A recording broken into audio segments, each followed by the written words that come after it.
Welcome to the Lost Tracks podcast. I'm Jesse Bass, your host. The Lost Tracks is an archaeological journey through the world of lost and undiscovered music. Today we unravel the mystery behind an unknown G-Funk tape and shed light on the vibrant but forgotten 90s hip-hop scene of the Southwest.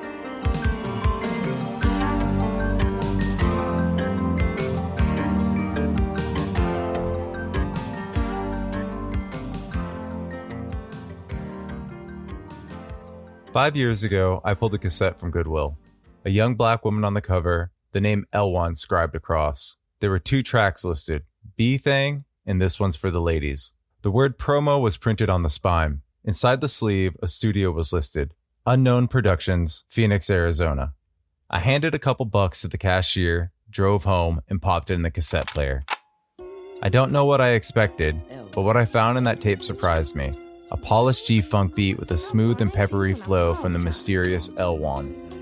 A little research indicated that this was the only copy that had ever surfaced. You almost never find unknown music like this tucked away in the corners of the Southwest. Most all of the hip-hop produced here has been discovered and documented. I posted my find online and the community's interest was piqued. The demand was high, and not long after my original post, I was offered $200. Sold. Before letting it go, I burned a copy of the songs. I mean, how could I not? Here's side A, a song titled B-Thing.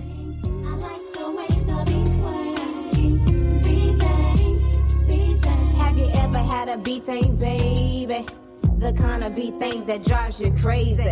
With the sweet smile, the sweet talking face, the pretty brown jumping all over the place. Cause the sweat from your body make my juices flow. You make my body shiver from head to toe. I like it like this, I like it like that. I like the way you hit the kitty cat from the back. Ooh, I like your motions. Time to rub you down with some Eddie Bauer lotion. You put me in a trance. I like the way you do me with your romance. I can recall. For anyone that's not familiar with the sound, G-Funk is a subgenre of hip-hop. It's an offshoot of gangster rap, with roots on the West Coast. The style was developed in the late 80s and early 90s and was influenced by the boogie and funk music of the 70s. Synthesizers, deep bass, classic funk samples, and polished flows are some of the distinctive characteristics. This tape was a complete enigma. A young talented rapper, phenomenal production, and yet absolutely no mentions or records of any more of her music. Years later, when Ryan and I were conceptualizing this podcast, including this story was an obvious choice. We only had one little problem. There was still no trace of this woman anywhere. Maybe she changed her alias. Maybe she stopped altogether. All we knew was that the name L-Wan was getting my producer and I no hits. I remember there being a name on the back of the tape, but I couldn't for the life of me remember what it was. So we did what we always do, put our detective caps on. We dove headfirst into Arizona's rich hip-hop history and searched for anything that would bring us back to L-Wan. I know what you're thinking. Jesse, Arizona doesn't have a history in rap music. That's where you're wrong. When rap music hit the zeitgeist in the late 80s and early 90s, cultural hubs for the music were popping up in major cities across the US. The reason we recognize certain cities over others is because they had musical acts that transcended the local culture into the popular music scene. Talents like Outkast did it for Atlanta, Too Short for Oakland, and Drake for Toronto. Well, in Arizona, there was Vontel, Buki, iRock, and a plethora of other artists. Arizona rappers dabbled mainly in G-Funk and gangster rap. It makes sense when you think about it. They were only a few hundred miles away from Los Angeles, the epicenter of those styles. We started cold messaging artists and music journalists that might have had some clues for us. Unfortunately, it didn't get us very far. I think we only got one response. We were also referencing music videos and anything else from that time that might help us identifying who L-Wan might be. The search was extensive and honestly, it was looking hopeless at times. I was almost ready to give up. Months went by and our focus shifted, but Ryan was still passively looking. That's when he checked the online archives again.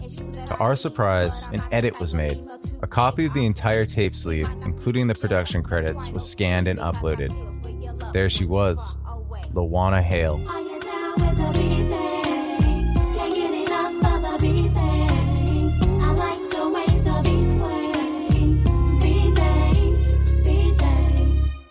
We found her on social media and sent a message that same night. In no time at all, L-Wan wrote back. We exchanged contact information, and I also ended up directing her to where she could listen to her songs online. As it would turn out, she hadn't listened to that tape for decades. There was a clear difference between her older and newer sound, a maturity that could only come from years' worth of growth. It seemed like so much in her life had changed from when she made this tape. There was so much to be explored, so naturally, we started at the beginning. Crazy. Let me tell you this story. I was in high school because this is where it all started. There was 92.3 was the power station at the time. 92.3 KKFR. And Jimmy Jammin' Moran, that's what's his name. And he came up to our school and they did a showcase who want to rap. So we did TLC, me and my girls. We did, a TLC, and we did a little lip sync. And then I started rapping. He gave me the mic. And I rapped at lunchtime. He's like, wow, you're hot. We got a huge contest coming up. You need to enter. So there was a contest where you would win studio time. This is how it all began for me. So from high school, when I rapped at lunchtime for the radio station, I'm now in their contest. You had to pay like $100. I think I borrowed $100 from my sister's friend. and you had to pay some money to get in. It was like 100 acts. And I think everybody in Arizona at this time knew about the show. And I won first place. I still got my trophy. And you know something funny? The song that I won was B-Fay. Music and performing was in Lawana's DNA.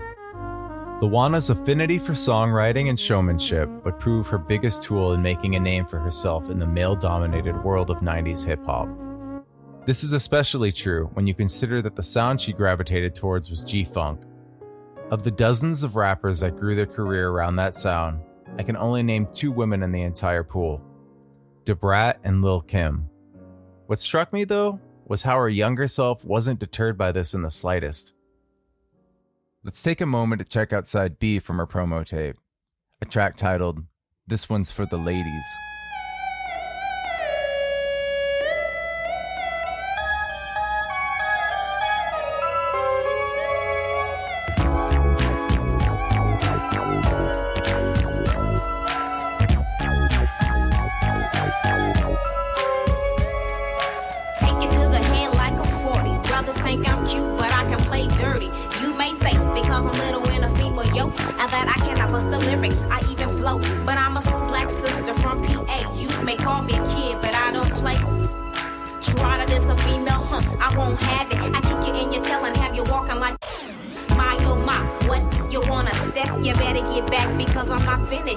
Don't speak, don't stutter, please just dance. Don't go too low because you almost split your pants. I flow on, I rock it. Don't try to battle cause you know you can't stop this. Eeny, meeny, miny, mo. Catch your brother by a toe. Will I let the brother go? Heck no. And never on earth will you ever find a sister like me who's looking out for mine. Cause this one's for the ladies, the ladies. Hey, give it up for yourself. This one's for the ladies, the ladies. Hey, give it up for yourself. This one's for the ladies, the ladies. Hey, give it up for yourself. This one's for the ladies, the ladies. Hey, give it up for yourself. Well, my daddy always told me don't trust everybody. Try to knuckle up, that's when I have to get naughty. I mess around and snatch your heart at your neck and leave it on the ground for the birds to peck. Fade me hardly, I bash up like Barkley. You get no love, so brother back up off me. It's the L-Wan, that's who I am, that's who I am. I walk into the room, they say, damn, baby, damn. What you expect a female, a little bigger. But no, I'm coming through with my 5'7" figure. Not from the east, but straight from Arizona. Look to the lyrics now, you're gonna step up and get smashed up. Run up and get bashed up. Because the ladies of the 90s ain't taking no more. You know that we are winning, just look at the score.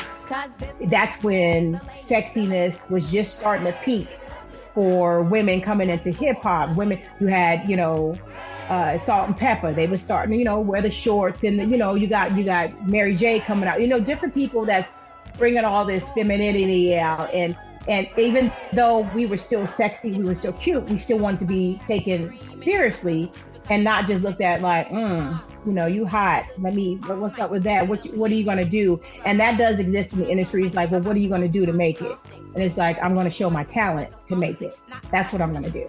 So that song was more like, I'm not here to be flirt with somebody to try to make it to the top. I'm not going to sleep with somebody to make it to the top. I'm going to show my talent. And then whatever happens, that's what happens. I think there was still a breakthrough happening for us during that time in the 90s. Our area that we were in and we were kind of like doing our thing, and was R&B. So it wasn't necessarily 100% rap. So we hadn't already say like, where do we fit in rap? You can't come out being like Tony Braxton rapping. It's like nobody's going to take that serious. So it's almost like we had to get kind of neck and neck with the men. Like we had to show like, hey, we could do this. We could be lyrically clever. And that's what blew people away with me, because everybody's like, so you don't have anybody writing your stuff? I'm like, no, I wrote it. I arranged it. I did the background vocals. I did everything. Our first contact with L-Wan was over Facebook. As we scrolled through her profile, we found images of the same young woman from the tape, but this time she was dressed in uniform for the United States military. Hip-hop and the military were not two worlds I saw fitting together. In fact, I saw them as the antithesis of one another. On one hand, you have a strictly governed organization, built on the foundations of collective priority over the individual. And on the other hand, a rebellious and anti-establishment art form that celebrates individualism over conformity. When asked how she balanced the two worlds, L-Wan gave me a surprising answer. I was currently, while I was doing all of this music, I was in the Air Force. I had, got transitioned around, went to San Antonio, different places, was stationed back in Arizona, and that's when it all started popping and clicking. I had different family members and producers and different people. The scene was really hot in the 90s for us. You know what I mean? Like we had another young lady by the name of Overweight Pooch, rest in peace. She's from New York.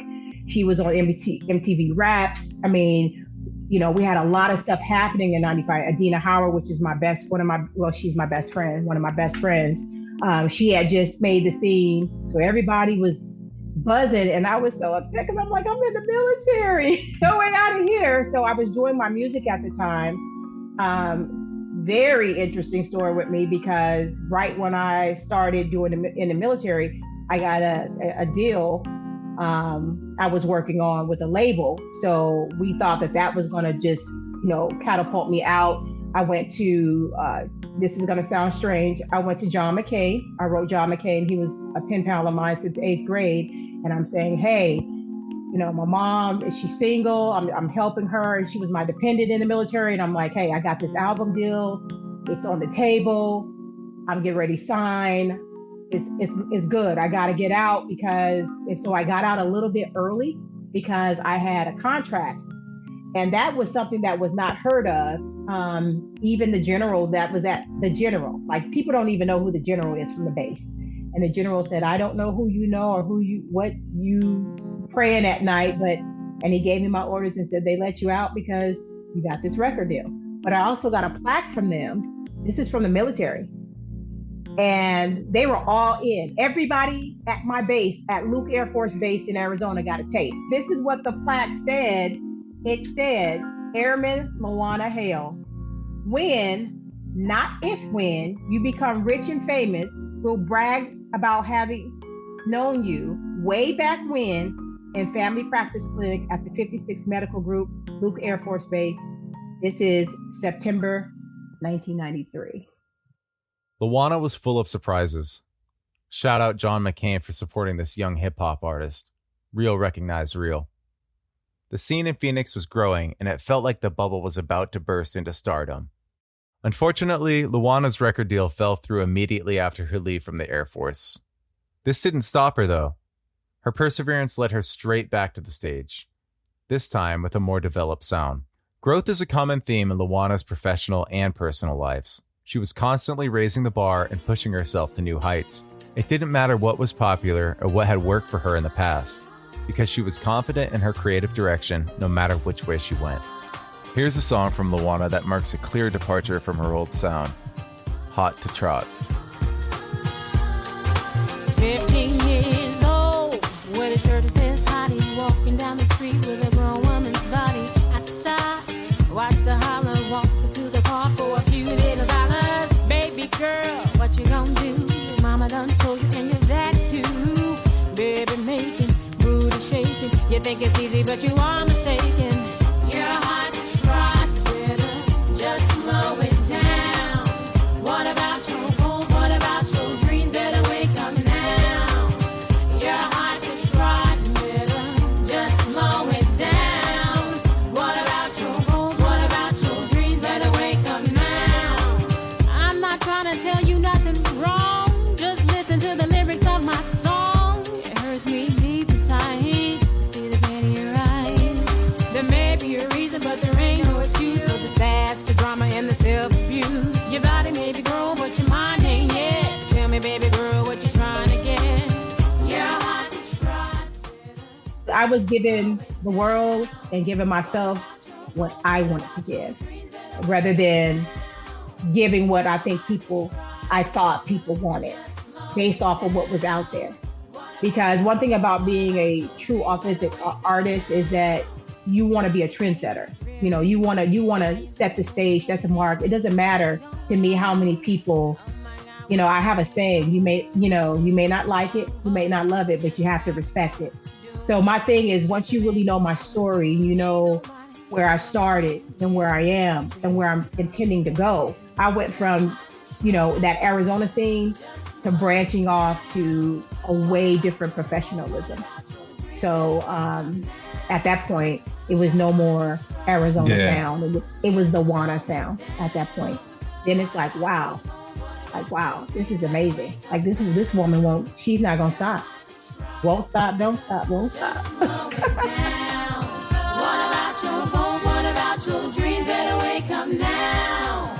You're hard to try, better just slow it down. What about your goals? What about your dreams? Better wake up now. Hearing Luana mature through her music feels almost like flipping through a photo album or yearbook. Her songs are milestones in her life's journey, and I was so happy to have stumbled across them.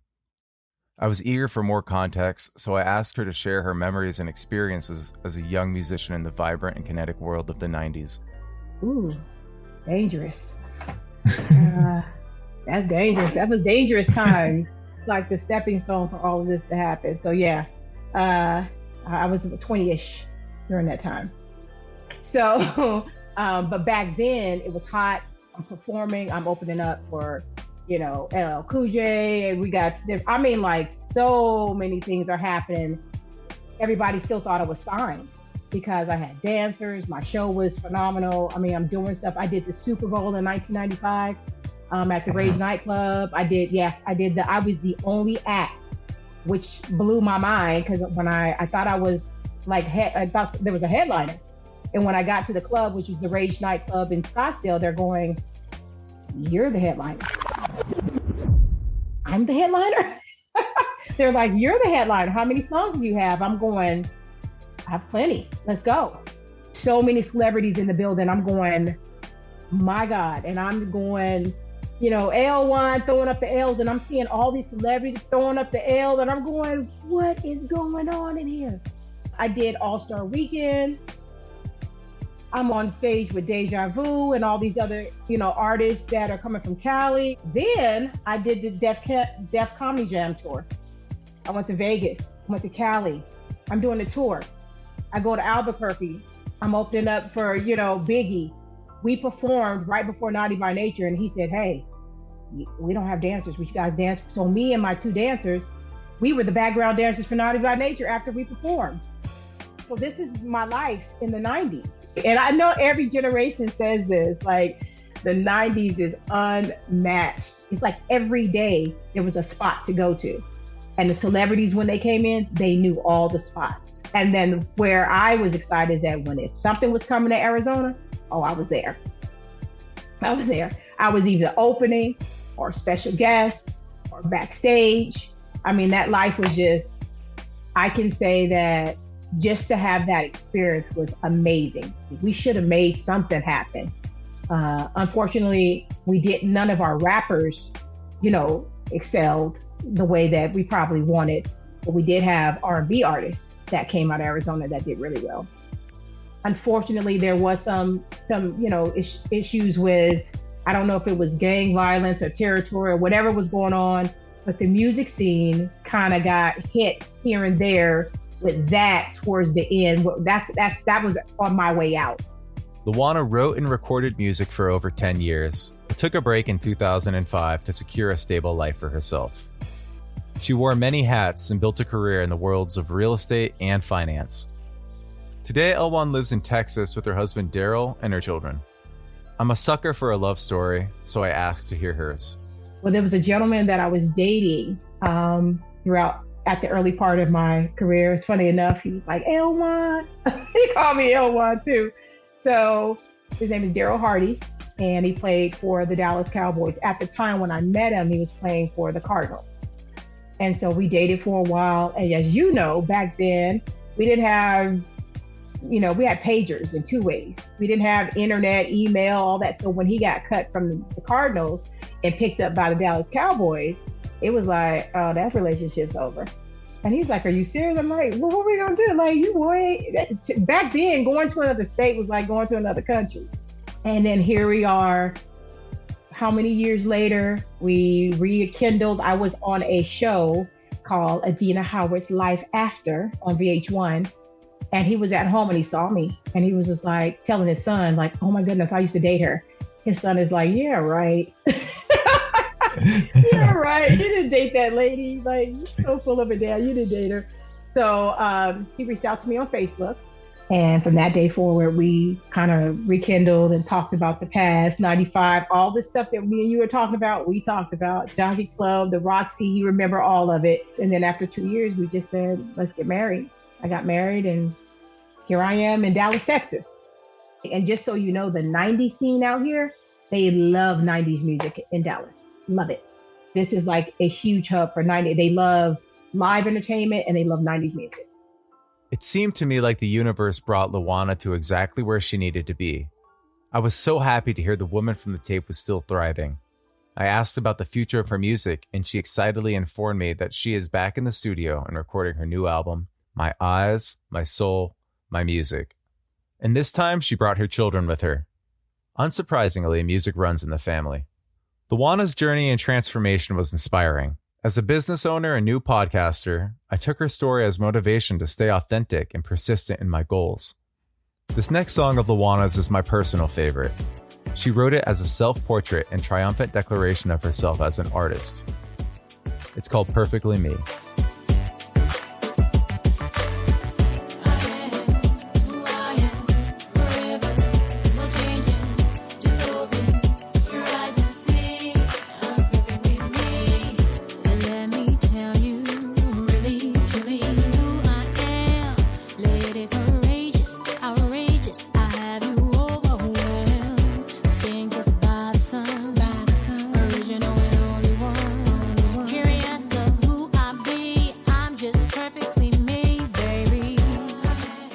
At the end of our conversation, we asked her what 20-year-old L-Wan might say to her if she could see herself now.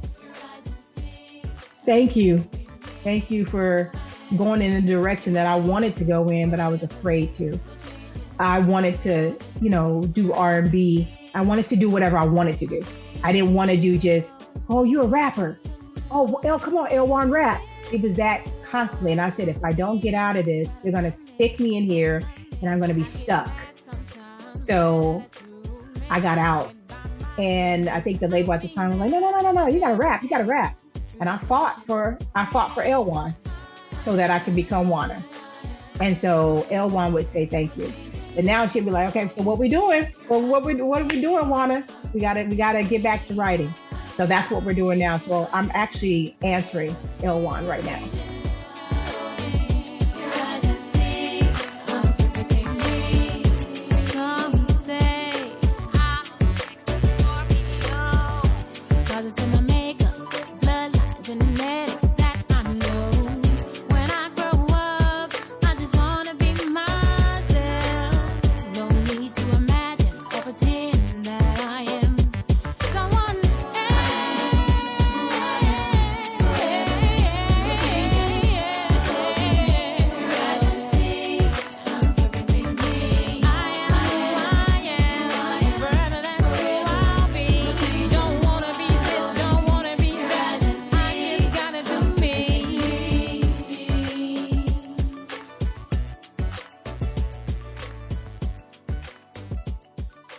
This podcast was created and produced by myself and Ryan Farrell.